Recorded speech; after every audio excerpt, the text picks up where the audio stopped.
शिबी राजा की कहानी। Hindi short stories with moral. Shibi Ushinara देश का राजा था। एक दिन राजा एक सभा में बैठे थे।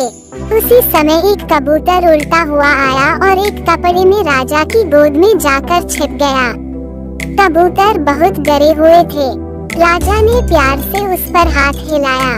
कुछ देर बाद एक गीदड़ कबूतर के पीछे उड़ता हुआ आया और राजा के सामने बैठ गया। गीदड़ आदमी की तरह बोलने लगा, आप न्यायप्रिय राजा हैं। किसी का भोजन नहीं छीनना चाहिए। ये खाने योग्य है। आपने उसे जाने दिया। कबूतर मेरा भोजन है।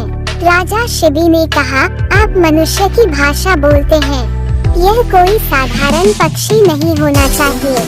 तुम जो भी हो, ये कबूतर मेरे पास आया है, इसलिए मैं समर्पण नहीं छोड़ सकता।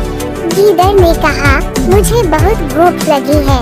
तुम मेरा खाना क्यों छीन ले रहे हो और मेरी जान ले रहे हो?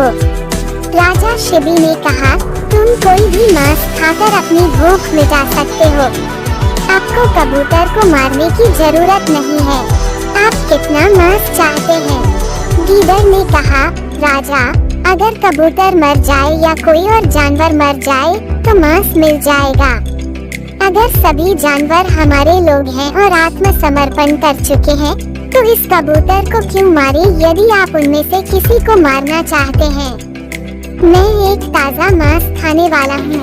मैं अशुद्ध मांस खाने का लालची नहीं हूँ। इसके साथ तौलने वाला ताज़ा मांस मेरी भूख को संतुष्ट कर सकता है, चाहे जानवर कोई भी हो। राजा ने सोचा और कहा, मैं दूसरे जानवर को नहीं मारूंगा। मैं तुम्हें अपना मांस दूंगा। खरगोश ने कहा, कबूतर के लिए तुम अपना ही शरीर क्यों काटते हो? फिर से सोचो। उद्धरण चिन्ह। राजा ने कहा, गीदड़, तुम्हें अपना पेट भरना होगा। तुम मेरा मांस ले लो और पेट भर लो। मुझे लगा कि मेरा शरीर अमर नहीं है। यदि शरीर समर्पित पशु की रक्षा करने में उपयोगी है, तो इसके अलावा और कोई उपयोग नहीं हो सकता है। राजा ने एक कांटा लेन का आदेश दिया। एक बाजू में कबूतर को रखा गया और दूसरे बाजू में बायां हाथ काट दिया गया, लेकिन कबूतर की बाजू जमीन से नहीं उठा। शिबी राजा ने अपना एक पैर काटकर बाजू में डाल दिया, लेकिन कबूतर की बाजू नहीं उठा। वे बहुत भारी थे। भले ही शिबी राजा का शरीर खून से लथपथ था, लेकिन उन्हें दर्द नहीं हो रहा था। अब वो स्वयं पारे में बैठ गया और गीदड़ से कहा कि मुझे खाओ और अपनी भूख मिटाओ। जिस बाजू में राजा बैठे थे जमीन पर था और जिस बाजू में कबूतर था वह ऊपर था। उस समय सभी ने देखा कि गीदड़ इंद्रदेव के रूप में प्रकट हुआ। अग्नि देवता ने कहा, राजा, आप इतने महान धर्मात्मा हैं कि आपकी तुलना दुनिया में किसी से नहीं की जा सकती।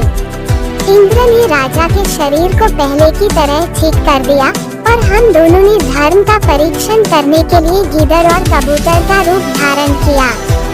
आपकी सफलता अमर रहेगी। दोनों देवताओं ने राजा की स्तुति की और उसे आशीर्वाद दिया और गायब हो गए।